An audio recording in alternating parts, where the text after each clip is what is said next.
costas europeas y con ello va a llevar a un conflicto, a una conflagración de proporciones continentales. Como saben, en realidad, sin en realidad extenderse demasiado, esta conflagración da comienzo cuando el archiduque de Austria es asesinado por un terrorista serbio de un grupo llamado La Mano Negra, que justamente, no irónicamente, sino que en realidad deliberadamente mata a Francisco Fernando, porque Francisco Fernando tenía un espíritu federalista, eh, cosmopolita, digamos, o sea, de llevar adelante a Austria-Hungría en caso de ser él el emperador. Bien. Em, el tema con con eso es que justamente los serbios tenían miedo, o digamos, en la mano negra puntualmente, de que los serbios que vivían en el Imperio Austríaco tuviesen, digamos, con eso saciada su voluntad de independencia, autonomía, etcétera, y por eso lo atacan a él. No porque fuera en realidad un enemigo de la causa serbia o de alguna manera de una representatividad mayor, sino porque por lo contrario era bastante afín a darles mayores autonomías a las minorías del imperio. Esto justamente es el catalista, el catalizador, porque Serbia, digamos, es invadida por Austria-Hungría, es muy escueto esto, ¿no? Pero o sea, invadida por Austria-Hungría, Serbia a su vez tenía, o sea, no tiene una alianza, pero su independencia estaba garantizada por Rusia. Rusia sí tenía una alianza con Francia y Gran Bretaña, perdón, y Alemania estaba aliada con Austria-Hungría. Entonces Rusia sale del lado de Serbia en contra de Austria-Hungría, Alemania le declara la guerra a Rusia y enseguida Francia a Alemania y Austria-Hungría. Gran Bretaña entra unos días después, cuando Alemania invade Bélgica para poder, digamos, evitar las defensas, digamos, francesas en la frontera ahí con Alsacia y Lorena, en ese entonces alemana, y comienza, o sea, fiel al plan Schlieffen, y a partir de ahí comienza digamos, la conflagración, bien como la conocemos, ¿no? Enfrentando entonces a la Entente, o sea, las potencias, digamos, que componían Gran Bretaña, Francia y Rusia, contra la Triple Alianza compuesta por Alemania y Austria-Hungría. Bien. Y lo interesante es que, digamos, en Historia uno nuestro enfoque fue, sobre todo, bueno, un poco los combatientes, las negociaciones, el curso de la guerra y el mundo que la guerra engendra. Pero en realidad, aquí tenemos nuestro como foco del día de hoy, es qué pasa con el resto del mundo y en particular con nuestra región. La neutralidad americana. El 1 de agosto de 1914 es cuando en realidad estalla el conflicto. 3 días más tarde, los Estados Unidos ya se proclaman neutrales frente a, digamos, a la conflagración. Hay mucho, ¿cómo llamarle esto?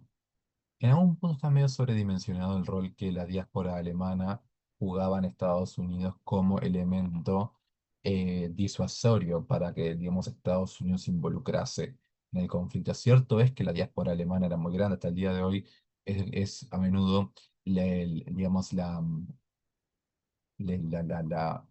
rama o, digamos de ancestry, no me sale en español, bueno, digamos, de ancestros que tienen en realidad, de pasados que tienen los estadounidenses, una de las más significativas, pero lo cierto es que en realidad, sobre todo, el tema es que Estados Unidos no, se siente muy lejano del conflicto, no es un conflicto que a priori, digamos, ataña a los intereses de ninguno de, digamos, de los países americanos, en tanto que pasa en la remota Europa entre potencias europeas. Cierto es que ya muy temprano en la guerra, he visto con malos ojos a Alemania por la declaración de guerra a Bélgica, un país neutral, porque aparte hay muchos crímenes de guerra que se empiezan a constatar muy rápidamente en la Bélgica ocupada, sobre todo, están muy bien mediatizados aparte. Entonces, hay una opinión pública bastante en contra de Alemania desde el vamos, eso sí es real. Pero no hay a priori, digamos, no podemos igual argumentar que hay ningún lobby de peso real cuando comienza el conflicto para intervenir. Y esto en realidad también tiene mucho que ver porque, digamos, de alguna manera coinciden temporalmente prácticamente con la toma de Veracruz que realiza, no sé si lo tengo en la diapo siguiente, no, está, con la toma de Veracruz que realiza Estados Unidos con ocasión del conflicto en México. No viene el caso de la clase de hoy, pero digamos que Estados Unidos tenía otras preocupaciones de política exterior. simultáneamente a la Primera Guerra Mundial. El 4 de agosto de 1914, Brasil va a hacer lo propio con los decretos 11.037 y 11.038 que reglamentan su neutralidad. El 5 de agosto de 1914 también lo hará Argentina.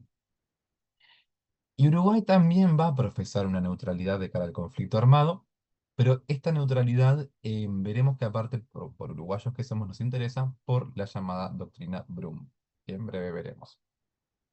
Ahora bien, ¿por qué una neutralidad, digamos, nosotros como país también? O sea, y todos en general los países de las Américas, porque hay un comercio muy importante con Alemania, pese al bloqueo inglés. Entonces, en realidad, en un momento donde no es una guerra ideologizada entre déspotas y democracias, como es de alguna manera la Segunda Guerra Mundial, sino que en realidad es un conflicto que se ve como la apoteosis, si se quiere, de los conflictos europeos por antonomasia, pero no deja de ser un conflicto europeo más. Entonces, no suscita a priori una reacción, digamos, regional significativa y, en consecuencia, no hay una carga moral tan negativa en tener comercio y relaciones con los países, digamos, que componen la Triple Alianza, como después lo va a ver con la Alemania nazi, que sin duda es distinto, ¿no? Em, ¿Qué pasa? Estados Unidos tiene igual el dilema de la intervención. ¿Y cuál es? No hay, y esto quiero reforzarlo nuevamente, no hay verdaderamente ni una, ni un solo lobby de poder significativo de peso en el país que esté luchando para que Estados Unidos pelee del lado de Alemania y de Hungría. No hay. Los lobbies pro, digamos, potencias centrales pelean por la neutralidad. ¿Bien? No hay tal cosa como una alianza Estados Unidos, Alemania y Austria-Hungría en el tapete. Nunca. Lo que más aspiran, digamos, aquellos que están del lado de Alemania y de Austria-Hungría es por la neutralidad estadounidense. Estados Unidos, sin embargo, sí tiene un lobby muy fuerte de participación aliada, o sea, por la Entente. Lo que pasa, esto es importante destacarlo siempre, es cómo, eh, cómo puede Estados Unidos ir a una guerra. No es un factor menor, porque se vota en el Parlamento. Y si no tiene aprobación del Congreso, Estados Unidos no va a la guerra. ¿Bien? Esto es crucial, porque si no hay apoyo a menudo justamente intersectorial o interpartidario, no hay guerra. ¿Bien? Depende de las mayorías que tengan. Ahora bien, Woodrow Wilson aparte es elegido con una plataforma bastante aislacionista. Y tenemos un temita, el incidente de Lusitania. Y antes de que capaz vayamos a eso, aunque capaz ya uno lo leyó, ¿alguien sabe por qué es importante el incidente de Lusitania? ¿En qué derivó eso?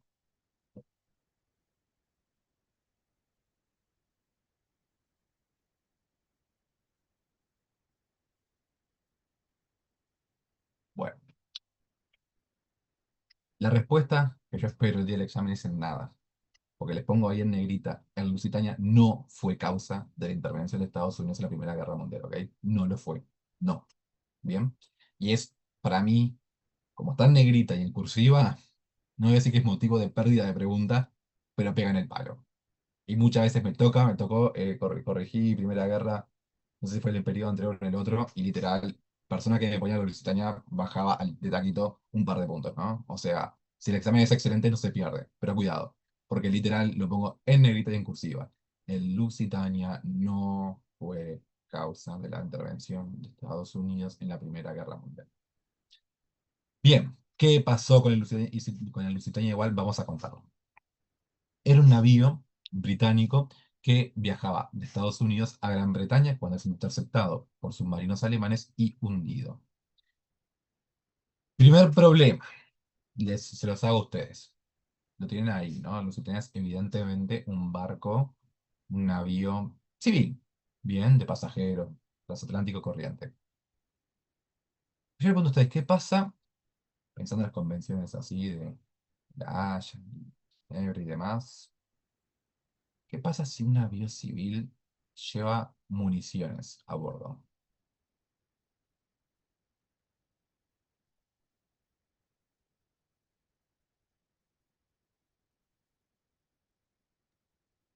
se lo considera militar y se lo puede atacar.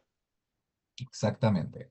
Porque obviamente vos estás contraviniendo de por sí, o sea, vos, que dueño del navío, estás contraviniendo las convenciones a las cuales adheriste del momento en que estás en realidad utilizando para transportar material militar, ergo pierde la protección que se le corresponde, ¿verdad? Bueno, en Lusitania los alemanes acusan de que está llevando municiones, ¿bien? Entonces proceden a torpedearlo. El Lusitania, reitero, había zarpado de Estados Unidos hacia Gran Bretaña y portaba aparte 128 pasajeros estadounidenses a bordo. ¿Qué pasa acá? ¡Pum! Al toque la prensa estalla, critican a Alemania, claman por sangre alemana y esto es en 1915. Y brevemente parece que Estados Unidos va a entrar en guerra con Alemania. Yo les pregunto, ¿en qué año entra Estados Unidos en la guerra contra Alemania? ¿En el 17? Exacto, en el 17, estamos en el 15. Entonces la pregunta es, ¿qué pasa? ¿Por qué todo el mundo va a Lusitania? Porque Lusitania no es una causa de la intervención de Estados Unidos en la guerra. Es un precedente, que no es lo mismo, un antecesor. Porque, ¿qué pasa? Cuando Estados Unidos protesta por el hundimiento de Lusitania, la Cancillería alemana hace acuso de recibo de esto y dice, che, gente, no nos vamos a arriesgar a que Estados Unidos entre en guerra del lado de Francia y Gran Bretaña, porque ahí la guerra está perdida al toque. Entonces, es justamente la Marina Imperial va y emite justamente un comunicado donde dice, no vamos a torpedear más navíos, digamos, civiles que van a Estados Unidos de forma indiscriminada. No se va a... Así tengamos data de que este barco tiene efectivamente municiones, eso, bueno, está, paciencia, la vamos a bancar. Y reitero, un navío británico, no era un navío estadounidense, pero había estadounidenses a bordo. ¿Bien? Entonces, para intentar evitar un conflicto con Estados Unidos, se suspende la guerra submarina indiscriminada. Barcos que cruzan el Atlántico cruzan tranquilos nuevamente.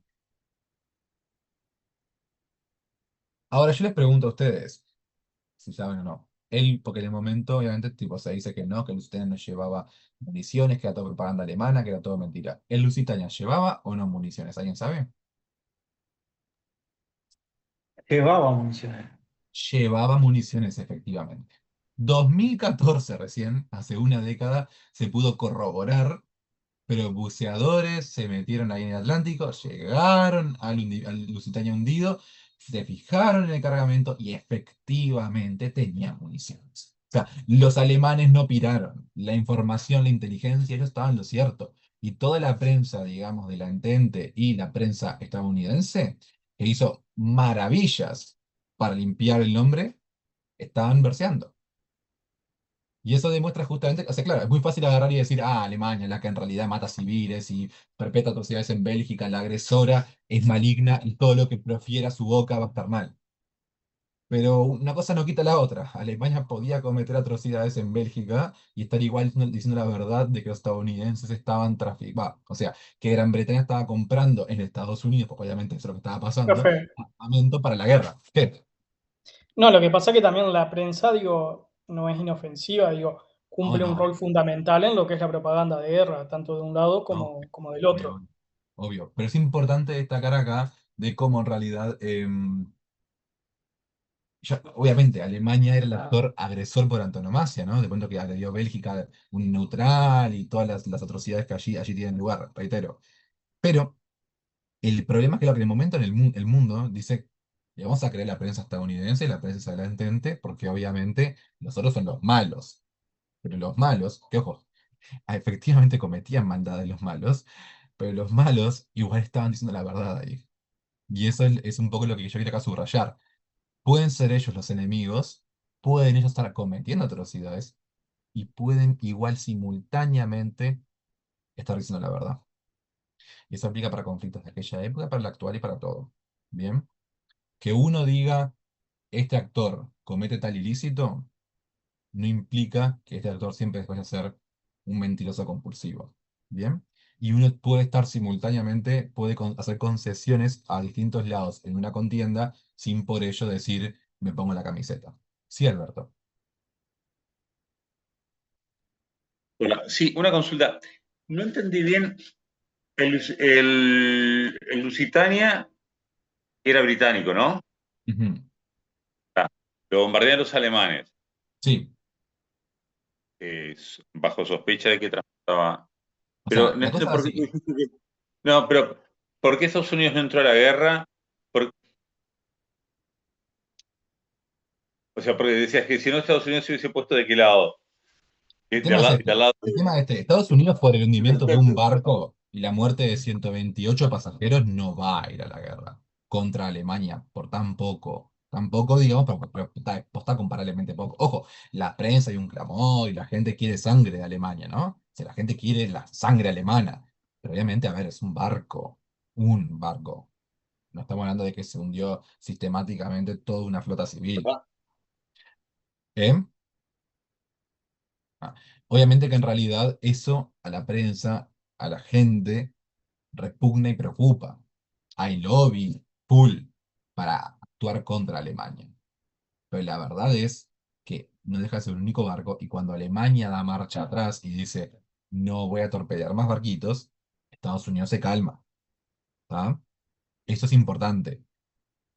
O sea, Alemania da marcha atrás. O sea, si Alemania hubiera dicho, no, no, yo sigo igual y no me importa nada, Estados Unidos entraba en la guerra segura el toque ahí. Porque Estados Unidos iba a decir, obviamente, no quiero que más gente mía venga a morir, digamos, en un cruce transatlántico. Porque la alternativa era no más navegación en los mares, ¿no? Era absurdo. O sea, entonces, claro, frente a eso, la alternativa ¿cuál era? Chao. O dejamos de torpedear los buques que cruzan el Atlántico, o Estados Unidos se mete en la guerra. Bien. Obviamente, Alemania para. Como Alemania para, Estados Unidos no entra en la guerra en el 15. Bien. Quiero acá mostrarles esto. Pero una cosa antes. Ahora sí. ¿Qué pasa con nuestro país? Les puse ahí, este cambio de imagen que hizo último momento fue poner esto del frigorífico Fray Bentos. Y obedece a una razón. Porque la PPT le he hecho inicialmente hace un par de años y el año pasado me tocó vivir una cosa interesante y por eso cambié la imagen ahora de golpe a último momento. El año pasado me encontraba en Francia por una conferencia y fui a visitar dos campos de batalla distintos de la Primera Guerra Mundial. Uno de ellos, el del Somme, y el otro, el de Ypres, el del Passchendaele. Y en el de Ypres, ahí en Bélgica, hay un museo muy, muy copado, de los mejores museos que he visitado en mi vida. Es muy nuevo, ¿no? Pero tiene 2 años. Magnífico. Tiene, pero no se imaginan, es tipo, me divertí más ahí que en Disney, sinceramente, creo. Bueno, y una cosa que tiene una muestra interactiva donde ustedes pueden levantar em, portillas, digamos, y oler olores de la Primera Guerra Mundial. Tienen, por ejemplo, cosas infames como el gas mostaza, tienen pólvora, cosas, ¿no? Pero me llamó la atención porque en un lugar prácticamente de honor, solito, a diferencia de los demás olores que estaban todos unidos y se podían como perder por toda la colección que había un olor específico y único de todos que estaba adscrito a un objeto ahí apoyado. Y era olor a corn beef del frigorífico Anglo de Fray Bentos, de Uruguay. Que obviamente le saqué una foto como Uruguay nomás, uruguayo que soy. No pude evitar agarrar y sentir esa especie de infusión de patriotismo que uno experimenta cuando ve eso. Pero estando ahí efectivamente, levanté la tapita, olí el corn beef, no olía obviamente nada demasiado apetecible sin duda. Pero ver ahí la latita de época con el eslogan, el logo, digamos, del frigorífico Fray Bentos me pareció muy impactante. Y demuestra que justamente que en una selección tan curada como la de un museo, se haya puesto como elemento representativo del consumo del soldado, o sea, las raciones del soldado de época, el corned beef del frigorífico Anglo de Fray Bentos en Uruguay, es muy elocuente. ¿Y por qué lo pongo?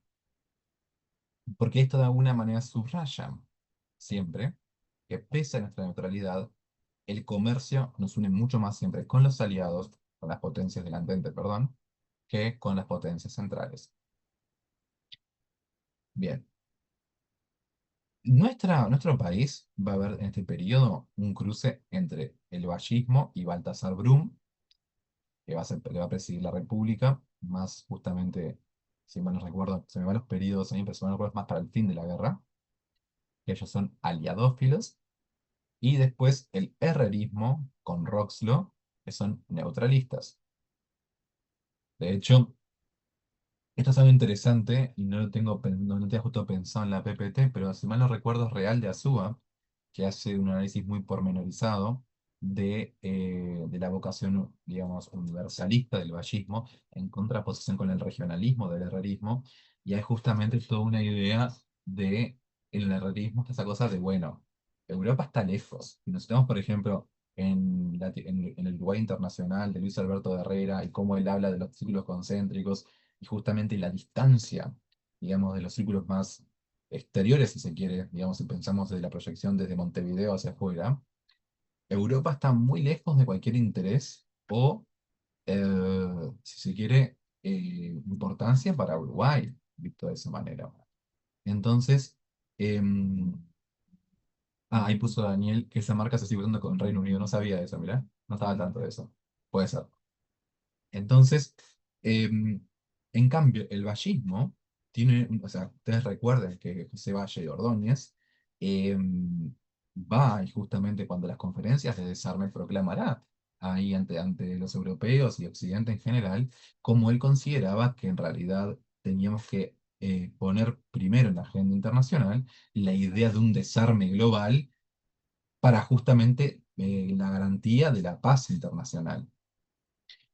O sea, si Valle hizo eso en su momento es porque para el vallismo, para José Valle Ordóñez, una contienda, una conflagración en el corazón del viejo continente era relevante para la política internacional.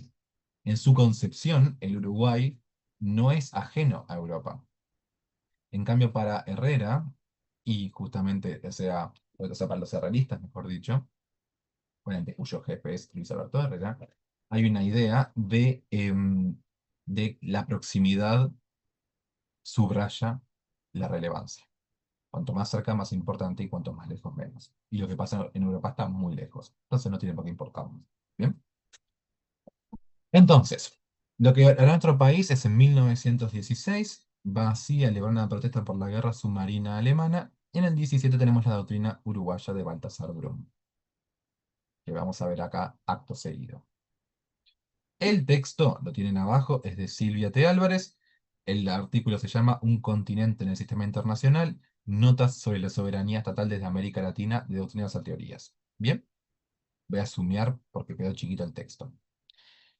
La doctrina Brum constituye una propuesta de multilateralización de la doctrina Monroe a través de la creación de una alianza defensiva representada en una Liga Americana de Naciones que protegería la soberanía de los Estados americanos, principalmente en su territorialidad, sobre la base de una solidaridad continental que reconociera la igualdad jurídica de tales estados. Hasta ahí, hasta ahí. ¿Les hace acordar a algo contemporáneo?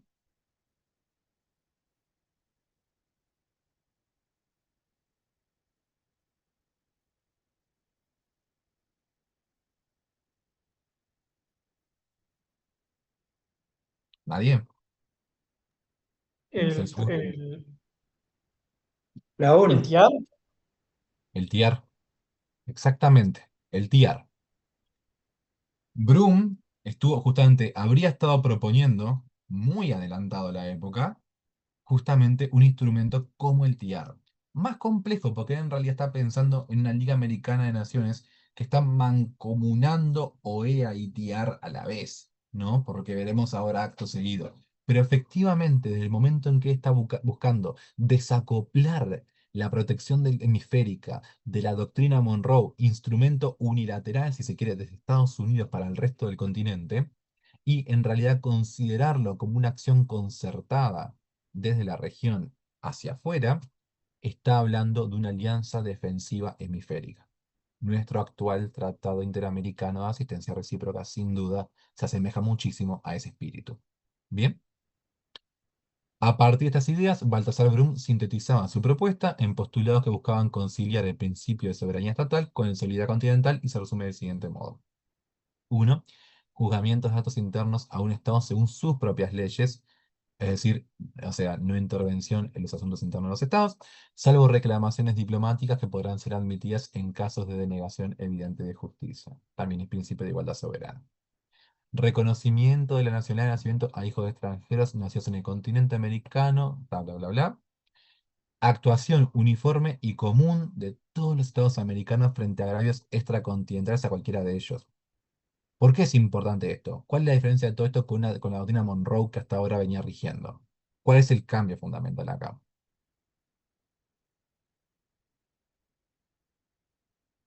Yo lo mencioné hace un rato por las dudas, pero capaz que...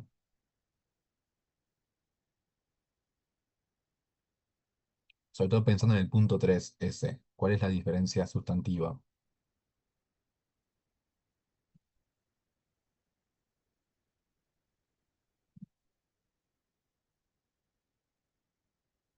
Bueno, la Y la diferencia... doctrina Monroe era la intervención de Estados Unidos, nada más. Claro, efectivamente. Muy bien. Gracias, Gino, de verdad. De verdad se agradece. Ayeren, Yo iba a decir algo como, en cambio, diferente a una declaración, digamos, unilateral, pasa más a un multilateralismo. exactamente. Esa es la diferencia fundamental. Y en realidad no es menor, porque estamos hablando de un desacoplamiento, de una cosmovisión donde la defensa hemisférica es relegada a un actor, cuando estamos pasando ahora al, digamos, al concierto de países del hemisferio. Y esto simultáneamente busca tener un efecto democratizante de la defensa hemisférica. Porque si en realidad somos todos copartícipes y corresponsables, también somos todos coplanificadores o co-instrumentalizadores. Entonces es una manera también de reapropiarse de la órbita de la defensa. Bien. El punto 4 es constitución de una liga americana sobre la base de igualdad de sus integrantes. Bien. Sometimiento al juicio arbitral de la Liga de Controversias de Estados Americanos, en caso de que no pudieran resolverse por las partes. Miren esto, que es justamente el principio de solución pacífica de controversias, de alguna manera, eh, planteado antes que los 14 puntos de Wilson. Obviamente, como yo les decía hoy a los chicos en la mañana, y es verdad, la experiencia de Wilson, no digo acá que Wilson se inspirara en Broom, no estoy diciendo eso. Lo que yo digo en realidad es que Wilson es heredero de una tradición en gran parte americana, no es solamente estadounidense, sino de la experiencia compartida hemisférica, cuando él lleva estas ideas de los 14 puntos a Europa. Gran parte de ellas son propias de Estados Unidos, pero gran parte de ellas es de la experiencia hemisférica, como un todo, ¿bien? Y en punto 6 consideración por parte de la Liga Americana de Controversia en Americano sobre su solicitud la Sociedad de Naciones, ¿no? O sea, estos serían controversias que hubieran surgido entre el Estado y el organismo internacional por antonomasia, que es la Sociedad de Naciones, ¿no? Que estaban haciendo justamente en los 14 puntos también. Tu, tu, tu, tu, tu, tu. Déjenme sumiar para afuera. O sea, causas. Ahora sí vamos a las causas de la intervención de Estados Unidos, ¿eh? Por las dudas. Ahora sí. Causa número 1, disputada en su relevancia por la historiografía. La 2 es la definitiva, la que no tiene disputa. Pero ambas, o sea, a esta se le concede bastante credibilidad y a la segunda se le concede absoluta. ¿Bien? Ojo, coexisten, no es una u otra. ¿Tá? O sea, la más importante es la segunda, pero esto también está bueno mencionarlo. La razón número 1 es el telegrama Zimmermann. ¿Bien? ¿Qué pasa con el telegrama Zimmermann? En aquella época, como saben, las comunicaciones no eran satelitales ni nada por el estilo, eran por cable. Los cables en aquel entonces que unían a Europa con Estados Unidos corrían, digamos, en el lecho marino del Atlántico, ¿no?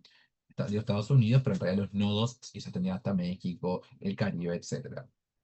Entonces, cuando Zimmermann, que es el canciller Alemania del 14 al 16, tiene a Bethmann Hollweg como canciller, como ministro de Relaciones Exteriores, perdón, como ministro de Relaciones Exteriores, porque canciller en Alemania es otra cosa.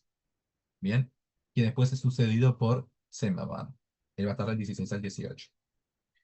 Y él, o sea, Cancillería, digamos, Relaciones Exteriores alemana, manda un telegrama, una misiva, desde Berlín a su embajada en México, en Ciudad de México. El contenido de este telegrama es: se le instruye al embajador alemán en México que sondee al gobierno de México de entrar en la guerra del lado de Alemania si Estados Unidos llegase a entrar del lado de Francia y de Gran Bretaña. Alemania se comprometía por ese medio a proveer a México de armamento y todo lo necesario para conducir una guerra, y México, con esto en realidad Alemania quería extenderle a México, digamos, ayuda para que reclamase los territorios perdidos con el Tratado de Guadalupe Hidalgo y la compra de Gadsden. La idea era deshacer los cambios territoriales producto de la guerra México-estadounidense que vimos hace un par de clases. Y también, o sea, México era un neutral, pero se le hacen ofertas a Japón. Se le ofrece una alianza a cambio de posesiones justamente de la Entente en el Pacífico. ¿Y Japón? ¿En qué andaba la Primera Guerra Mundial? Les pregunto a ustedes. Estaba en China, ¿no? Estaba en China, sí, no aún del todo, pero un poco sí. ¿Pero en qué estaba en la Primera Guerra? ¿Estaba peleando o en qué andaba? Fue alrededor de esa época la guerra con Rusia, ¿no? No, la guerra con Rusia es 10 años antes. Mi Ah, pregunta bien. es, ¿Japón es un beligerante de la Primera Guerra Mundial? No, No. De hecho, sí. Japón ya se encontraba peleando en la Primera Guerra Mundial. ¿Y de qué lado?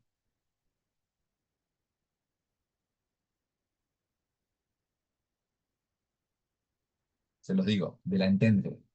Japón estaba peleando del lado de Francia y Gran Bretaña, estaba peleando del lado de Francia y Gran Bretaña contra Alemania y Austria-Hungría. Me dirán, Japón, ¿qué hacía Japón?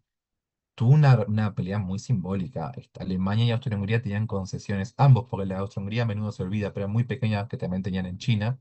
Ambos países tenían en China, la de Alemania en la península de Shantung. Y cuando estalla la guerra, Japón se suma al toque y ocupa estas concesiones europeas de las potencias centrales en justamente China. Claro, no va a mandar tropas posta al frente occidental, ¿no? No vamos a tener soldados japoneses peleando en Verdún. No. Japón ocupa territorio alemán en China, que eran porciones de tierra muy reducidas, y se queda contento con eso, ¿no? Y también, perdón, y también islas, colonias alemanas en el Pacífico. Y ta. Queda por ahí. Pero ojo, a los aliados les sirve porque a través de ello delegan la securitización, si se quiere, de los espacios del Pacífico en Japón. Pequeño, pero igual les sirve. Entonces Japón, mientras que México es un neutral, a Japón lo que se le plantea es un cambio de bando. Es muy grave. O sea, lo que se le instruye al embajador en México es: sondea a los mexicanos para esto y fíjate cómo podemos hacer para los japoneses lograr que se cambien de bando. No es tipo ya un neutral. Es que alguien haga y cambie, digamos, la afiliación diplomática. Es un contenido muy grave, vamos a entendernos, para que se filtre. Es terriblemente grave. ¿Cómo se filtra? El telegrama, como les digo, se manda en Profe, aquella época. Sí, o sea, se puede interpretar como que estaban, Alemania como que se estaba armando como un escenario ya de una guerra mundial global. dicho en términos militares, tenía una hipótesis de conflicto, digamos, donde Estados Unidos entraba en guerra, digamos, al lado de Francia y Gran Bretaña, muy claramente. Y lo tenía sobre todo por la segunda causa que vamos a ver ahora. ¿Tá? Les sigo contando qué pasó. Este telegrama es interceptado por los británicos. Y ojo, ellos tienen mucho cuidado acá en cómo lo revelan, porque no van ellos y lo revelan, por ejemplo, en Londres, que eso habrían dicho los alemanes: ah, esto es todo mentira, lo falsificaron los británicos. Tampoco van y lo sacan y se lo mandan a, ¿cómo se llama? a servicios justamente clandestinos, perdón, clandestinos no quiero decir nada, policía secreta o servicio secreto estadounidense para que esto lo manejen como quieran. No, no, no, no, no, porque eso también podía dilatar. Pero lo que logran es que se filtre en la prensa estadounidense. Lo que ellos Y querían que esto generase un furor mediático y lo logran, ¿sí? por Western Union se lo mandan, que es estadounidense, digo, Pero era confidencial, era pero confidencial. No, no, no, no. No es un problema en realidad. A ver, vos pensás que en realidad las comunicaciones que pasan ahí todo el tiempo eran incontables. Estados Unidos no eran, en teoría, digamos, o sea, no era un combatiente, no estaba en la guerra neutral. O sea, lo que de hecho no son los yanquis, no son los estadounidenses quienes interceptan el telegrama, son los británicos que pincharon un cable estadounidense. Una vulneración importantísima en realidad de la neutralidad. Bien. Y sin embargo, justamente ellos tienen mucho cuidado de cómo liberar el contenido de este telegrama. Hay un libro, a mí me encantó, el segundo cuando lo leí, se llama El telegrama de Zimmerman, de Barbara Tuchman. Barbara Tuchman ha escrito mucha cosa, es muy polémica a mi criterio, pero el libro está muy bueno, a mí me gustó. Lo tengo acá por eso estoy mirando para arriba. Y ella cuenta muy bien los periplos en los que se enfrenta Estados Unidos, perdón, Gran Bretaña con el tema este. Ella ganó 2 veces el premio Pulitzer, no por este libro, uno por Los Cañones de Agosto y otro por Stilwell y la experiencia estadounidense, se llama así, Stilwell and the American Experience en China, con Chiang Kai-shek. Ambos libros envejecieron muy mal. El de Stilwell no lo leí y el de Los Cañones de Agosto envejeció horrible. Es muy anti-Alemania, germanofóbico. Pero el telegrama de Zimmerman está bueno. No sé, ningún Pulitzer, pero lo recomiendo. Está bueno, está prolijo. Tiene sus cosas que no está. Em, Cuestión entonces, los británicos logran que esto se filtre en la prensa y que justamente cause furor en el público estadounidense. Pero justamente la hipótesis de conflicto era justamente porque ya estaban perfilando los alemanes el afán de reanudar la guerra submarina indiscriminada, también conocida como la guerra submarina sin restricciones. En Lusitania no es la causa de la entrada a Estados Unidos en la Primera Guerra Mundial. No lo es. Lo que pasa es que Lusitania genera, si se quiere, un impacto en la psicología colectiva estadounidense, que cuando Alemania echa marcha atrás, se tranquilizan. Pero cuando Alemania dice, voy a reanudar esta práctica, ahí los estadounidenses entran en la guerra. Porque en la memoria estaba muy fresco, obviamente, lo de Lusitania. Pero no es una causa directa, es muy indirecta. ¿Bien? ¿Qué pasa?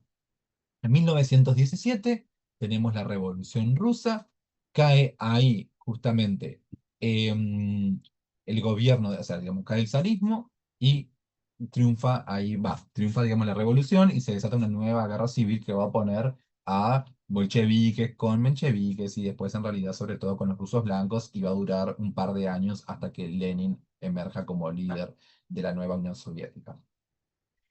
Lo que significa que en 1918 la delegación de justamente de la Rusia soviética, todavía no Unión Soviética, sino de la Rusia soviética, encabezada esta delegación por Trotsky, que se reúne con, si mal no recuerdo, Max Hoffmann y Erich Ludendorff, ahí en los confines orientales de Alemania, se reúnen en la Bielorrusia ocupada, o Polonia ocupada, por el territorio en realidad disputado entre ambos, en Brest-Litovsk, y se firma el tratado homónimo.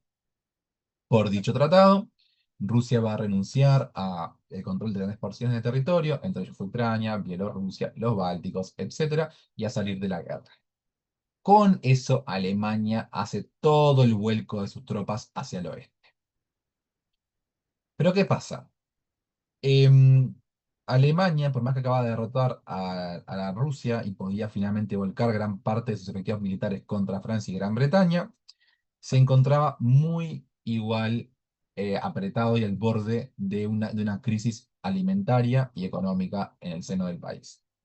Entonces necesitan ya sacar a los aliados de la guerra. Ellos querían redondear ahí. Y dicen, ¿qué hacemos? Vamos a torpedear ahora sí a los barquitos que cruzan el Atlántico y con eso socavar el comercio, digamos, que une a Gran Bretaña y Francia, porque nada de la parte más deprimente para los soldados alemanes que cuando capturaban una trinchera franco-británica, ellos, los alemanes que venían de morirse de hambre y comer básicamente rata y no sé qué, porque ellos no tenían comercio con prácticamente nadie, llegaban a las trincheras súper abastecidas en comparación, ¿no? Nadie de nosotros querría comer comida de trinchera, por las dudas, ni vivir en una. Pero en comparación, daban con las trincheras de los aliados, que eran un paraíso. Frente a eso, justamente, y querer como nivelar eso, es que los alemanes reanudan las guerras submarinas sin restricciones, para forzar a que entre eso y la capitulación de Rusia, Francia y Gran Bretaña accedieran a poner fin a la guerra.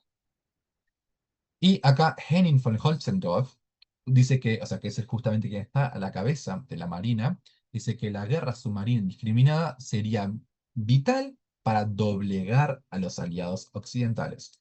Sí, Kio Focaccio. Buenas, una consulta.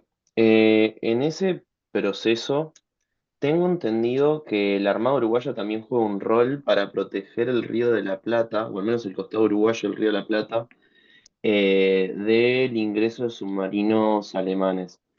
Puede ser que me Pues esté equivocando y que me esté confundiendo con otro periodo posterior, o tiene que ver con ese mismo periodo. yo desconozco siempre los pormenores. Yo les digo eso a los chicos, aparte, siempre esto lo aclaro, ¿no? Lo aclaré en la mañana y es verdad. Yo no tengo pretensión absoluta de conocimiento ni de verdad, ¿no? O sea, perfectamente puede ser que haya pasado así. Desconozco los pormenores de ello, pero posiblemente haya sido así. Mi foco siempre es historia diplomática, muy poco lo que es historia militar en comparación. Pero puede ser, sí, puede ser. Profe, Sí, lo que pasa que había una operación especial por parte de los alemanes que era impedir el abastecimiento desde la zona de Río de la Plata hacia los ingleses, por ejemplo. ¿Sí? Entonces, como que había una misión específica submarina para atacar barcos mercantes. puede ser. De verdad yo lo que es, o sea, historia Y militar, no sé. Uruguay, bueno, se perfilaba entre comillas neutral, porque bueno, le beneficiaba el comercio para todos lados, y bueno, era eso. Claro. Bien. Les destaco esto porque lo puedo tengo en negrita. Es esto, la reanudación de la guerra submarina indiscriminada, junto con el telegrama Zimmermann, que terminan por empujar a Estados Unidos a la guerra. Voy de vuelta, porque yo lo dije aparte en la mañana y es verdad. Yo el día del examen a veces soy estricto, pero es porque yo me desvivo por enfatizar cosas. Yo les digo, las dos causas de la entrada de Estados Unidos en la Primera Guerra Mundial son el telegrama Zimmermann y la reanudación de la guerra submarina indiscriminada. Y pobre, ay, del que me hable de Lusitania como una causa digamos, de ese rango. Si me dicen que en realidad coadyuva para, digamos, para el trauma de la memoria colectiva, que digamos que la reanudación de la guerra submarina indiscriminada suscita en el ciudadano promedio, está bien, está bien, pero no es una causa, contribuye a una de las causas. ¿Quedó claro? Porque, de verdad, porque después llega el examen y va a haber gente que lo va a poner y esos son los candidatos derechito para afuera. ¿Está? Quedó claro, ¿verdad? El Lusitania no es una causa. Ayuda, coadyuva, si se quiere, parte del sustrato de una de las causas. ¿Está? Bien. ¿Cómo va a terminar la neutralidad americana? Estados Unidos va a entrar en la guerra, obviamente, a raíz de esto que yo les comentaba. Y Uruguay, el 8 de octubre de 1917, mi cumpleaños, sé que por eso puse la fecha, qué egocéntrico que soy. Uruguay, el 8 de octubre de 1917, romperá relaciones con Alemania, en un arrebato, digamos, de solidaridad continental. Brasil también va a romper relaciones con Alemania cuando se hunde el barco Paraná y luego va a proceder a participar en la guerra tras sucesivos hundimientos de barcos mercantes brasileros. De esta forma, se está honrando a una suerte de doctrina Monroe multilateral, análogo de alguna manera al planteo de la doctrina Monroe, con el tema de la solidaridad continental también.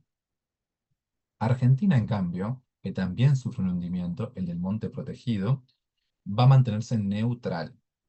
y propone una nueva conferencia interamericana neutralista. ¿Bien?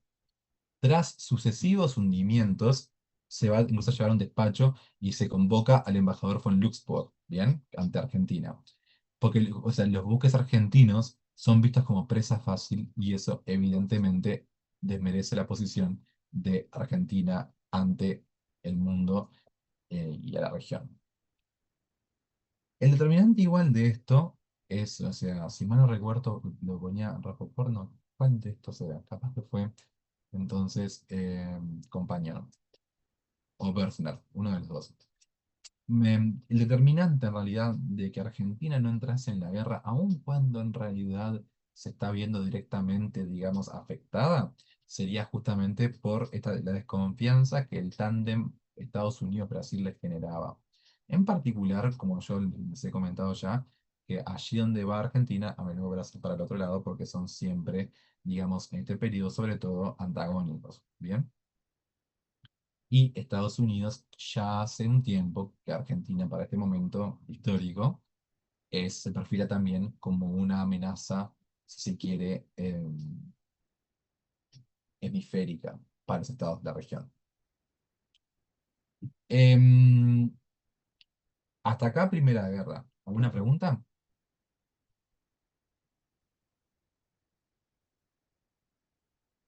Sí, Ayelen. Eh, no me quedó claro por qué Estados Unidos se presenta como una amenaza. O sea, además de la doctrina El por Monroe y qué todo en el tema de realidad, la en democracia. realidad, el por qué en realidad lo vamos a ver sobre todo cuando veamos peronismo, porque yo ahí les hago un pantallazo de atrás, o sea, digamos desde la previa hasta justamente Juan Domingo Perón. En realidad es porque hay la que puedo contar así básica, es que en realidad hay o sea, les mencioné por arriba otra vez el pacto ABC. Les explicaba en realidad justamente de cómo se va conformando de alguna manera una conciencia de concertación regional latinoamericana que excluya digamos, la inmiscusión de Estados Unidos, ¿no?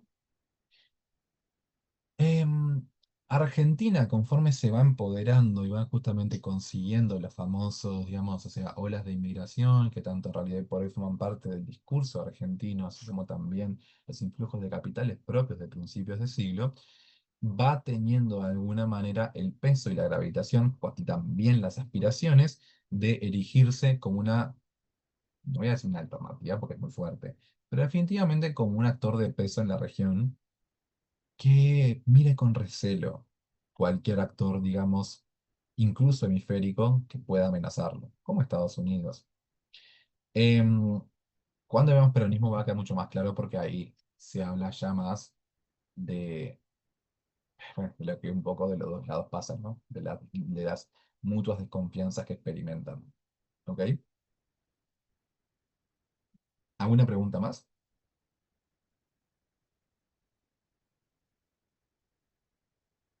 Bueno, les propongo descansar 10 porque ya agarramos un poquito tarde, descansamos solo 10, 19, 20 volvemos y arrancamos con el tema de las conferencias panamericanas en el periodo entre guerras. Los veo en breve.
Unidos lo que tiene es que tiene un stock, digamos, una cantidad de bienes en realidad industriales que exceden, o sea, que lo que contribuyen es a devaluar o sea, yo perdón por las dudas, ya les dije alguna vez lo de la mañana, a ustedes no se lo dije creo, soy muy malo para economía, así que en la duda soy muy malo. Perdí economía uno cuando era estudiante como 5 veces, lo sabía la sexta, así que no me crean mucho lo de economía, ¿no?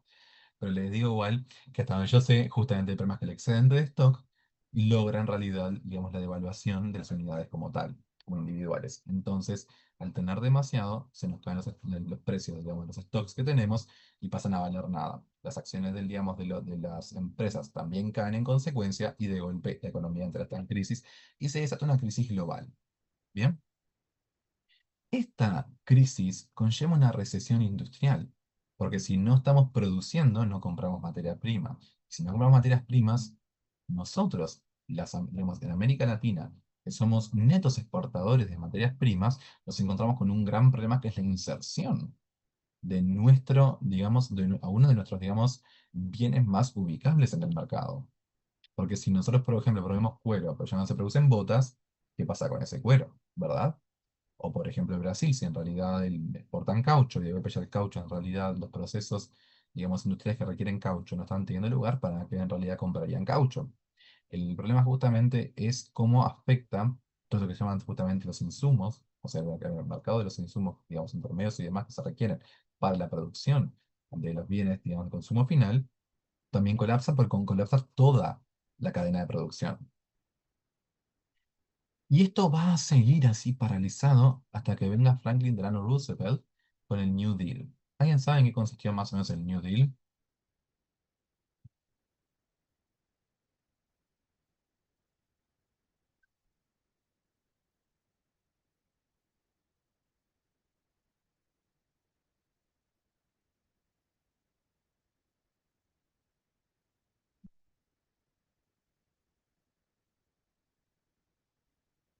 ¿Ayer?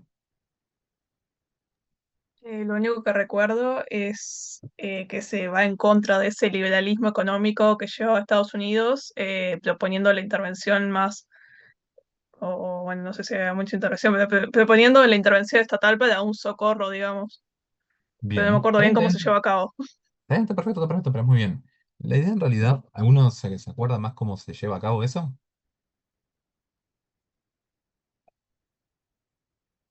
A través de reformas Sí, pero las reformas, ¿qué contenido tendrían? O sea, ¿sobre qué versarían? ¿Qué estipularían? Quiero decir.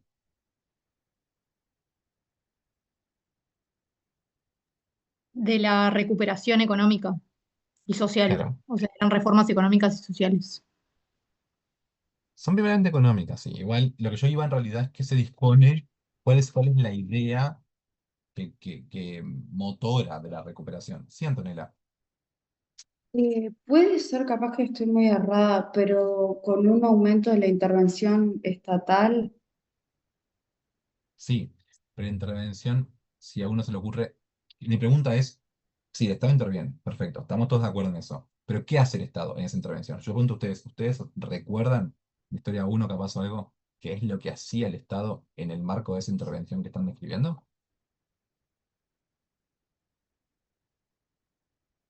El estado de bienestar. No, yo les explico. Lo que hace el Estado es esto. El Estado hace, ok, dice, la economía está paralizada, no se mueve y el mercado por sí solo nos está reactivando. Ahí ustedes le dieron el clavo, y que es verdad que el libre cambio habría exhibido en ese momento una falla para recomponerse después de que comience la crisis. ¿Bien? Sí, Alberto. Es también que el Estado creaba fuentes de trabajo, yo que sé, por ejemplo, para construir carreteras, escuelas, Ahí edificios y va, eso. muy bien, exacto. Que se llama, en criollo, ¿cómo se llama? Va, en criollo no, en económico en realidad. No, no sé, estaba pensando en criollo. obras públicas. Sí, obras públicas, gasto público. Es gasto público. La idea justamente es que el Estado lo que dice es, la economía está paralizada porque no se mueve el mercado, porque nadie compra, nadie consume, y si no se consume, no se produce, y si no se produce, no hay dinero, quienes producen no tienen dinero, ergo está muerto el mercado. Entonces, ¿el Estado qué hace? Compra, o sea, pasa en realidad a invertir. o sea, digo artificialmente en el sentido de que empieza a generar necesidades artificiales para reactivar el mercado. Son medidas bien keynesianas, ¿no? Entonces, ¿qué hacemos? Tipo, si vos, por ejemplo, tenés mercado, paralizado el sector, por ejemplo, de la construcción, vos empezás a construir, por ejemplo, carreteras, de golpe el cemento de vuelta vale. Entonces, de vuelta, los obreros trabajan y los que trabajan tienen de vuelta plata y pueden comprar de vuelta verduras y la verdura comprada de vuelta tiene valor. El granjero tiene de vuelta para comprar y puede comprar de vuelta, yo que sé, un tractor y se empieza a reactivar el mercado. Bien, es una simplificación muy burda del postulado esencial de lo que involucró el New Deal, ¿no? Que fue a través del gasto público reactivar el mercado con la reactivación justamente bueno, del juego de oferta y demanda.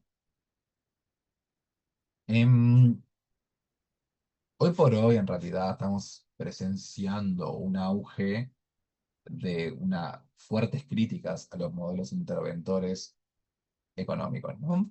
Pero nótese que el keynesianismo, el New Deal es una gran prueba de ello, em, como política económica, digamos, de rescate de una economía en crisis, se ha comprobado su eficiencia.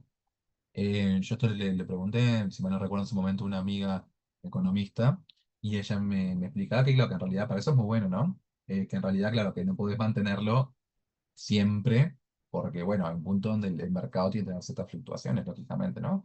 Pero en realidad, bueno, para reactivar funcionó. Sí, Daniel. No, digo que tiene una contrapartida negativa, que es que en algún momento eso se va a tener, ese gasto público se va a tener que pagar con un aumento impositivo. Es decir, No necesariamente, porque a ellos en realidad les termina pasando eso. Eso sería si vos en realidad lo mantuvieras incambiado para siempre, porque en algún punto en claro. realidad tu subsidio estatal tenía que ser contrapuesto con algún tipo de ingreso que lo banque, pues si no las arcas no te dan. Pero en realidad lo que ellos hacen al reactivar, en el momento es verdad, Estados Unidos acuña papel moneda viene inflación, pero igual ya había inflación de antes.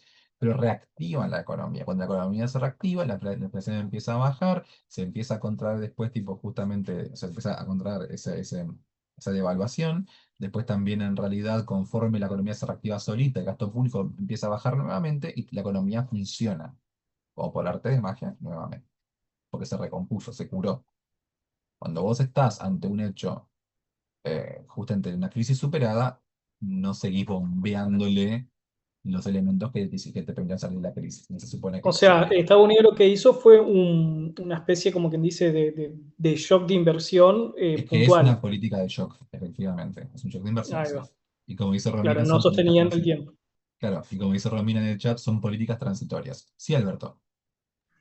No, a diferencia de lo que hizo la URSS, que dentro de su programa de gobierno económico se comprometía en darle trabajo a todo el mundo y bueno, entonces sin ton ni son, bueno, vamos a producir palas, tractores, gorros de abrigo y seguían, digo, sin un Claro, criterio. ese es la encarnación del problema, digamos, si vos lo llevas a la máxima, digamos, la máxima expresión, que es que, bueno, que si vos mantenés eternamente. Ay, se me fue la cámara, creo, ¿no? Aguanten. Sí, Sí, se le fue. Deme un segundo, porque esto es desenchufarla y queda, ¿eh? Con un toque. Ahí. El tema, obviamente, es cuando nosotros tenemos que hay toda una economía eh, creada en torno a una necesidad fantasma. Yo, de hecho, me dijiste lo de la URSS. Me acuerdo en realidad esto es una anécdota interesante que voy a contar, que es sobre un videojuego que se llama Victoria 2, me gusta mucho jugar, que en realidad una vez, cuando jugué en la Unión Soviética, o sea, me acuerdo que en realidad estaba con el afán de ver qué tanto podía crecer el PBI, ¿no? Entonces empecé a subsidiar toda la industria, ¿no? Rusia gigante, entonces todo crece, crece, crece, crece, crece, crece, crece. Y vos tenés la industria más grande del planeta al toque, ¿no? Era más grande que China y Estados Unidos combinado, era una locura. Pero en el momento las arcas a veces empiezan a bajar, bajar, bajar, bajar, bajar. Y en el momento que estaban perdiendo dinero, no tienen un PBI gigantesco. Claro, en el momento que yo corté los subsidios y dejé al libre mercado todo, las industrias competitivas cayeron. Claro, yo dejé de perder dinero, pero en realidad el PBI también se demoró, ¿no? Porque eso fue una buena expresión en un videojuego de lo que pasa justamente cuando vos tenés una economía en torno a eso. Pero es una economía, todo es un shock, digamos, económico ad hoc para solucionar un problema transitorio, que efectivamente fue acá. Y funcionó bien. Ojo, economistas también te dicen funcionó bien porque después vino la Segunda Guerra Mundial. y justamente digamos, o sea, al toque Estados Unidos produce, tiene de dónde volcar el capital produce, o sea, digamos, los productos, digamos, que dentro de su industria llega a producir, y después encima la Guerra Fría también mantiene como vigente eso, y el Plan Marshall, y bla, bla, bla, y bueno, está bien. Pero como lectura contrafáctica de qué habría pasado, sí, no podemos hacer. Lo que sabemos sí es que el New Deal resultó bien. El keynesianismo del New Deal dio buenos frutos. Sí, Alberto. Estamos hablando de América, pero también fue lo que hizo Hitler cuando Sí. asumió el poder en la Alemania nazi como canciller, que bueno, Es. empezaron con la construcción de las autopistas y bueno, y Sí, maquinarias, y bueno, después empezó con la maquinaria de guerra, pero bueno, sí. les dio trabajo. Hay, a vos que te gusta Alemania justamente, yo te cuento, tengo un libro, es una masa el libro, se llama Ursachen und Voraussetzungen des Zweiten Weltkrieges, que para los demás sería tipo causas y como requisitos de la Segunda Guerra Mundial. Y hay todo un capítulo entero dedicado a la parte económica, ¿no? De Alemania y las inversiones y demás. Y está explicado cómo justamente los planes creo que eran cuatrienales, si no me equivoco, de Hjalmar Schacht, que era justamente el líder, quien encabezaba el Reichsbank en aquella época, que él es uno de justamente es una especie de keynesiano alemán, ¿no? Y él es uno de los artífices de esa reactivación. Pero la distinción de Alemania con justamente Estados Unidos es que hay un punto donde, es verdad, no solo eso, porque también vos apuntaste al gasto público como el tipo, yo qué sé, tipo el Autobahn y tipo todo el plan obviamente ¿cómo se llama? De Volkswagen y demás, pero hay un segundo componente vital que es la militarización de Alemania de recontra reactiva la industria. Pero Schacht en un momento advierte, en el 38 creo que es, y le dice, este, este grado, o sea, si nosotros seguimos gastando, digamos, de esta manera PBI para militarizarnos, no nos dan los números de acá a un par de años. Tipo, está previsto tipo un colapso, un crash económico, tipo, creo que estaba previsto como para el 40 o algo así, o al toque menos aún para el 39. Pero ¿qué pasa? Alemania anexa a Austria, entra un montón de divisas ahí, con eso estira un cacho más, después anexa los Sudetes, sigue estirando, y cuando anexa Checoslovaquia tiene un colchón gigantesco ya ahí para ahí sí que su industria pueda acompañar el ejército gigantesco que logró reunir en ese interín, ¿no? Y la guerra después hace el resto. La guerra soluciona el problema de la demanda y el consumo, ¿no? O sea, hay una industria que está siendo puesta operativamente, digamos, mejor dicho, el producto está siendo puesto, digamos, en uso y por ende la demanda está cumpliendo una necesidad real del mercado. Y no es artificial ya. Porque la revitalización sin la utilización es artificial. Y termina colapsando también la economía. Sí. Esa es una de las paradojas. Bien, vamos a la séptima conferencia panamericana. Esta tendrá lugar en nuestra ciudad, en Montevideo, en 1933. Y es, me atrevo a decir tal vez, una de las conferencias más importantes de estas conferencias panamericanas. Y no es porque sea en nuestra ciudad, sino porque en realidad todo lo que ello implica. En primer lugar, a ver si tengo acá, sí. En primer lugar, Cordell Hull, que es Relaciones Exteriores de Estados Unidos, va a proclamar aquí finalmente el fin del intervencionismo estadounidense. Estados Unidos va a adherir a la política de no intervención. También se plantea en esta bella conferencia aquí en Montevideo la solución pacífica de controversias. Y aquí tenemos que Cordell Hull va a promocionar la política del buen vecino, que ahora veremos acto seguido. Y es muy importante porque esta conferencia es aquella conferencia de la cual deriva la Convención de Montevideo sobre Derechos y Deberes de los Estados, que es aquella convención que, digamos que, o sea, eh, hay un punto donde si bien tiene lugar acá, digamos, o sea, en Montevideo tiene en su momento alcance regional en tanto que detecta derechos positivos que vincula a los países de nuestro hemisferio, es hoy por hoy considerada derecho consuetudinario sus postulados. Digamos, los requisitos de Estado que nosotros conocemos, como por ejemplo población permanente, territorio determinado, un gobierno y la capacidad de entablar relaciones con los demás estados, todos elementos que sabemos que en DIP ustedes vieron y que son derecho consuetudinario, están originalmente codificados en textos de derecho positivo, que es la Convención de Montevideo. Y por cierto, capaz que ya le dieron en DIP, pero por las dudas, ¿Qué es una convención? Es un tratado que emana de una conferencia. ¿Tá? Generalmente. ¿Bien? Generalmente van a ver que, o sea, que en la conferencia se reúne la gente y el texto que de la conferencia surge, el texto vinculante, el tratado vinculante, que a menudo emana de ellos es una convención. Conferencia es la reunión y convención el instrumento que de ella resulta. ¿Bien? Generalmente van a ver que se cumple eso. Bueno, y vamos ahora a la política del buen vecino. La política del buen vecino es, de alguna manera, em, lo que viene a poner fin a, o sea, es la contraposición, primero que nada, a la política de gran garrote, ¿no? Y vendría a ser la política, obviamente, opuesta, es, o sea, es el yin y el yang en ese sentido, ¿no? Aguarden que tengo el chat, ¿qué dice el chat? ¿Podrías hacerle zoom? Ah, sí, sí, pensé que me decías zoom tipo el programa Zoom. Sí, puedo sacar. Sí, sí, no hay problema. Ahí se lee mejor, ¿no? No, de nada, tranqui. Em, es efectivamente el fin de la política de gran garrote y del corolario Roosevelt. Recuerden, Franklin Delano Roosevelt, el que es presidente de Estados Unidos en este momento, que mostré recién en la foto, el del New Deal, es primo de Theodore Roosevelt, creo que es primo segundo, si no me equivoco. Y son opuestos. Theodore Roosevelt es el que institucionalizó el corolario Roosevelt. Bien, pero él es enemigo de su primo, cuya política ahora estamos viendo, que es el que propone la política de buen vecino. ¿Tá? No se me confundan de Roosevelts porque son bien distintos uno del otro. ¿Ok? Son justo aparte están en las antípodas de sus relaciones con las Américas. Cuestión. Esta política del buen vecino lo que busca es dar marcha atrás, efectivamente, a esa cosmovisión interventora de la política de Gran Garrote y del corolario Roosevelt. ¿Ustedes se acuerdan qué decía el corolario Roosevelt? Yo se los di la clase pasada.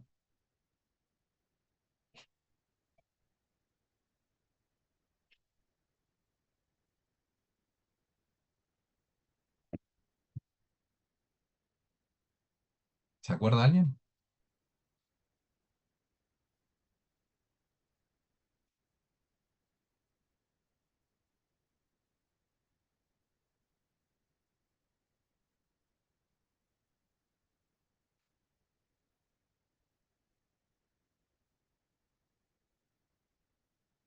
Coronel Roosevelt era un adendo a la Tena Monroe, por el cual Estados Unidos se autoatribuía el derecho a intervenir en países latinoamericanos cuya política interna, digamos, se desviase de los intereses, digamos, de Estados Unidos.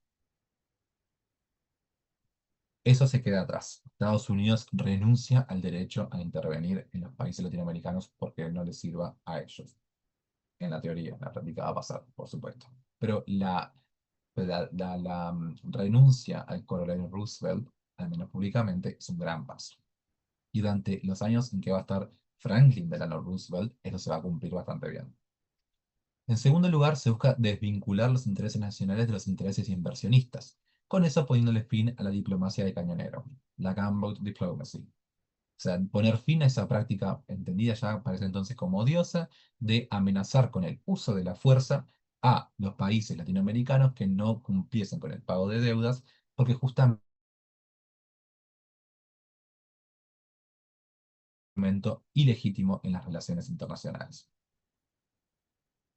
¿Cuáles son las causas, según Demetrio Bresna, de esta política de buen vecino? En primer lugar, él le atribuye a- al debilitamiento de los grandes capitales producto de la crisis del 29 una contracción en su capacidad de proyección de poder. Es decir, la United Fruit Company y todos esos conglomerados internacionales, transnacionales de Estados Unidos, con sede en Estados Unidos, habrían visto muy mermado su poder de la mano de la crisis económica. Por las dudas, yo les dije la otra vez, y es verdad, el libro de Persona es muy bueno en muchas cosas, pero él es un consagrado marxista. Entonces, no les sorprenda a ustedes encontrar lecturas justamente de carácter muy economicistas de la historia, muy críticas con el capitalismo. Entonces, esta lectura por ejemplo, de la contracción del poder de las grandes capitales, va muy alineada con una crítica marxista justamente del sistema, ¿no? Y en segundo orden dice, y eso me parece, en la segunda causa estoy muy alineado con Bosna, que él dice que Estados Unidos se puede dar el lujo de relajar justamente con Roosevelt y la política de gran garrote, porque ya tiene su influencia consolidada en América Latina. ¿Bien? ¿En qué consiste la política esta del buen vecino? ¿Va a retirar a Estados Unidos sus tropas de Haití? En segundo lugar, va a reconocer en Cuba al gobierno de Batista y va a eliminar a la enmienda Platt, que vieron la clase pasada con Adriana. En Panamá va a ponerle fin al tratado de Hay-Buna-Varilla, que también lo vieron la clase pasada con Adriana. Y en México se va a tolerar la nacionalización de industria petrolera estadounidense que estaba teniendo lugar en ese momento, si no me equivoco, bajo Lázaro Cárdenas. No lo tengo anotado, pero creo que ya estaba él. Él está del tren. ¿El 4 al 40 o del 36 al 40? No me acuerdo del año exacto. Y se rechaza la idea de una intervención armada en México. Es una época bastante controvertida acá en América Latina, sobre todo en nuestro cono sur, porque tenemos en el país vecino, en Argentina, tenemos la década infame, la sucesión justamente de golpes, o sea, mejor dicho, la presencia de Agustín Justo, después, ay, se me fue el nombre de este hombre. Bueno, pero justamente, o sea, digamos, todo el periodo, digamos, que hay digamos, de la caída de la democracia justamente a principios de la década del 30, que va a desembocar eventualmente o sea, justamente en la Junta de Negociaciones Militares de 44 y 45, y desemboca eventualmente en el peronismo, ¿no? Que es una democracia con fuertes sesgos de autoritarismo, obviamente. También tenemos aquí en Uruguay a la figura de Terra, y después van a ir Valdomir con el golpe bueno, pero todavía falta para eso. Tenemos a Getúlio Vargas con el Estado Novo en Brasil y después a Bush en Paraguay. Después ahora tenemos en 1936 la Conferencia Panamericana Extraordinaria para la Paz. La pregunta es, yo les digo a ustedes, ¿qué pasa en 1936? ¿Está la Segunda Guerra Mundial en curso? No, todavía no había empezado ¿Qué? las Olimpiadas de Berlín. Exacto. No hay guerra mundial en curso. Entonces, ¿qué paz estamos hablando? Bueno, en realidad miraban para el costado porque veían cómo Alemania se iba armando. Y, y bueno, pero como que no lo querían, esa, esa verdad a gritos que uno no quiere ver. En En el realidad, caso, en el caso de es Uruguay, por in- ejemplo, bueno, la dictadura de Terra buscó de- estabilizar la economía que había venido mal y por eso se dio ese autogolpe. No sé a qué sí. iba tu pregunta. No, no, es que en realidad la pregunta era de si hay paz, si hay una conferencia para la paz es porque se asume que hay una guerra en curso o en ciernes. Entonces, en Ah, realidad un poco la pregunta era, ¿ustedes de Sí, cuál pero guerra? ahí perdón, Sí, sí, sí. ahí Mussolini había invadido Etiopía. Exacto. Ya Pero había de como hecho, en una realidad cortina no previa me dio a el la... tiempo. Sí, sí, dime. Ahí se forma como una cortina, digamos, previa a la Segunda Guerra. En realidad, lo tenía estipulado para el día de hoy, no pude porque no me dio en realidad, o sea, el tiempo por todo lo que tengo que preparar en realidad justamente. Pero yo quería incluirles, porque me lo compré para eso de hecho, el libro de Alzaguer, que ella escribe sobre la diplomacia uruguaya en el marco de la guerra de Etiopía, que es fascinante. No me dio para incluir el contenido para este año que viene a punto de hacerlo, pero justamente para un poco situar en cómo los Estados americanos en ese momento se involucraban en realidad sí en los quehaceres, digamos, extrarregionales. No nos eran indiferentes para nada. Y es por eso que esta conferencia panamericana que se celebra en Buenos Aires en 1936 tiene como trasfondo a la Segunda Guerra Ítalo-Etíope, a la remilitarización de la Renania por parte de Hitler y a la Guerra Civil Española. Todos eventos extrarregionales que sin embargo nos incumben Y eso es lo que me parece más relevante, o sea, destacar acá, ¿no? Acá se estipula el establecimiento de organismos de consulta para defensa común del hemisferio. La multilateralización finalmente de la doctrina de Monroe está siendo consolidada de esta manera. No aún en un tiar, ni mucho menos todavía, falta para eso. Pero por primera vez estamos hablando de, bueno, vamos a tener organismos de consulta, digamos, que se coordinen en pos de una defensa común del territorio americano. Y se pasan a coordinar los mecanismos existentes que hemos mencionado, el Tratado de Gondra del 23, el Pacto Briand-Kellogg, que vieron versan básicamente de lo mismo, el Tratado General Interamericano de Arbitraje del 29 y el Tratado de Negociación y Conciliación, que es el Pacto Saavedra-Lamas, perdón, Lamas del 33. Justamente se busca de a poco ir hacia, o sea, reunir todos estos instrumentos jurídicos que estaban desperdigados por ahí y empezar a darle cohesión y forma, ¿no? Y el protocolo de la convención que va a derivar de esta conferencia va a reforzar el principio de no intervención. Y lo interesante es que esto va a contar con la oposición de Argentina y, si no me equivoco, lo que ya acá tenemos por qué. Y así es, lo que ya estamos acá encaminándonos al final de la clase de hoy. Esta nos va a durar 2 horitas y poco nomás. Va a ser más fácil para los compañeros que estén viendo esta presentación ayornarse.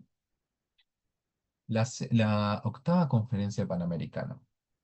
Esta tendrá lugar en Lima en 1938 y la motiva sobre todo la preocupación por la expansión del nazismo. De hecho, plantea un proyecto de alianza hemisférica defensiva, ahora sí formalmente contra extraamericanos.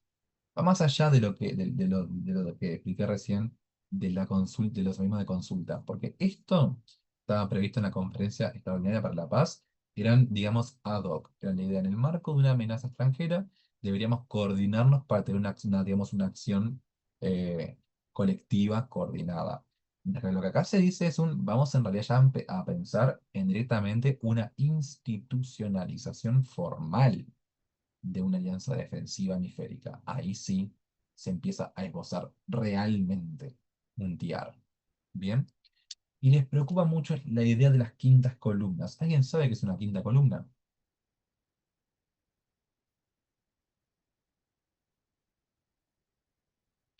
Quinta columna es una expresión que significa básicamente eh, infiltrados, ¿no? O sea, ya que tenés espías, infiltrados, actores que operan en tu país en contra del gobierno, ¿no? O sea, por ejemplo, una quinta columna alemana serían, digamos, uno siempre dice espías, pero no son espías, son agentes, digamos, al servicio de, digamos, por ejemplo, de Alemania, que, por ejemplo, operasen en Perú para buscar que Perú se alinease con Alemania en caso de un conflicto, por ejemplo, ¿no? Em, Hay mucho miedo, y sobre todo en las diásporas, justamente, por ejemplo, alemana o incluso rusa, con el tema del comunismo, en los países, digamos, en América Latina, de que justamente puedan servir a los intereses de los autoritarismos europeos. En el marco de eso es que justamente se emana la Declaración de Lima, que se dice que se intervendrá en caso de ataque, sea intra y o extraamericano, nazifascista o comunista. Bien, ya bien de cara, porque estamos en el 38 ya, ¿no? Claramente muy cerca ya de la guerra, estamos viendo eso. Y Argentina se va a oponer. ¿Por qué se va a oponer Argentina? Porque ve justamente en esto una vulneración del principio de no intervención. Y Argentina también lo hace, y yo justamente les hablaba hace un rato el por qué Argentina lo hace, porque Argentina puede hacerlo, porque está en un momento de, digamos, de bonanza económica, de desarrollo industrial, que condice con una proyección de poder regional. Entiende que tiene los elementos para, de alguna manera, oponerse a una política más agresiva estadounidense, o más agresiva, digamos, más hegemónica estadounidense en la región, pero ojo que no es desde la nobleza de su alma o porque sean antihegemónicos por su naturaleza propia, al contrario, es porque ellos buscan en realidad un orden hemisférico, regional por lo menos, subregional por lo como mínimo, que esté, digamos, bajo la égida de Buenos Aires. ¿A Aquí tienen los textos que yo utilicé para esta presentación. Tienen ahí a Relaciones Internacionales de América Latina, breve historia de Demetrio Bresna, que es un muy buen libro, pese a que tiene el tema ese de que tienen que saber ir más allá de la carga ideológica evidente del autor. Política Historia Uruguaya siglo XX de Romeo Pérez Antón. Y Das Dritte Reich und Lateinamerika, die deutsche Politik gegenüber Süd- und Mittelamerika de Rainer Pommerin, que ese está en alemán, obviamente, pero es un texto que si a uno de ustedes llega a hablar alemán, Alberto sé que es uno de ellos, y se los recomiendo. Es un muy buen libro, sinceramente. A mí me gustó mucho. No, pero no me da para leer política, ¿no? No, pero está bueno el libro, ¿eh? Promesa. Yo me lo leí en su momento El y lo título, conseguí. el título lo entendí por lo menos. Está bien, bueno, pero importante. Importante. Lo que está interesante es que en realidad, eh, del 77 que Pomerin escribió el libro hasta ahora, nadie escribió algo más definitivo sobre el tema. Y ojo, termina en el 42. La diplomacia 45, 42-45, falta. Lo peor es que el pibe se dedicó a otras cosas, después sigue vivo y ha escrito otras cosas que nada que ver. Entonces, tipo, no es como que sigue el tema y uno puede mandar un mail y decirle, che, ¿tenés alguna data copada de esto? No, onda, olvídate. Él la rompió para otra cosa y está. Creo que fue la tesis de doctorado, la publicó y siguió otras cosas, ¿no? Así que bueno, chicos, preguntas. Ayelen. Yo me perdí un poco con la cronología, capaz que, a ver si lo tengo bien, porque Argentina, todo el tema de Argentina me quedó medio. ¿No se contradice un poco cuando en la sexta conferencia panamericana, que Argentina rechaza la conferencia que va a versar sobre la solución pacífica de controversias o algo así? No Esta de iría en chicos. contra de, claro, Mm. Argentina, rechazo argentino, no Lo le que pasa estaría, en no le lo que pasa en realidad, no necesariamente, porque en realidad, em, situándonos en realidad en el momento. O sea que estamos ahí vamos más para atrás en ese sentido. Estamos justamente en todo lo que son todavía el pleno vigor de las intervenciones estadounidenses en la región y un fuerte descreimiento también de la capacidad institucional en realidad de servir en contra de eso, ¿no? Em, Argentina en ningún momento tampoco va a ser un gran pionero de la solución pacífica de controversias, ojo.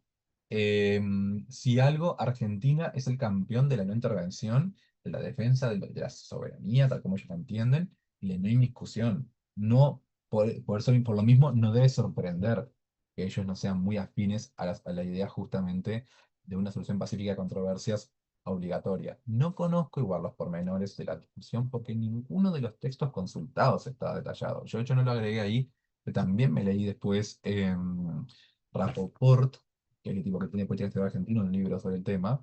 Tampoco está explicitado muy bien los pormenores de por qué Argentina se opone, ¿eh? En archivo debe estar la respuesta, pero no voy a meter en archivo ni loco. Y capaz que hay algún texto medio under que yo no conozca que lo tiene, pero nada de lo que yo he consultado lo ha respondido a eso. ¿Alguna otra cosa, chicos?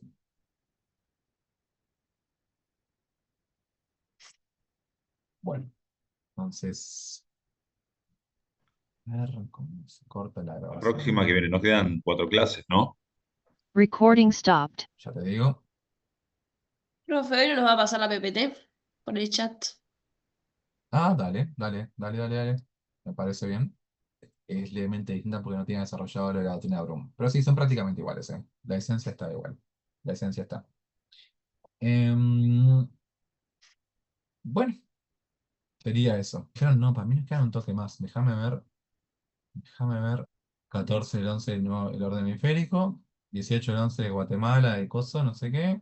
22 del 11 el tipo, el movimiento guerrillero, coso. 25 las dictaduras y ya es la última clase. ¿Está bien? Después el 28 es el parcial cierre, está ¿A perfecto. Estamos bien. a partir de qué tema del parcial? Creo que lo último fue reformas borbónicas del parcial anterior, ¿no? A partir del tema siguiente. Ah. Sí, palo, ¿eh? Bueno, chicos, cuídense y estamos a la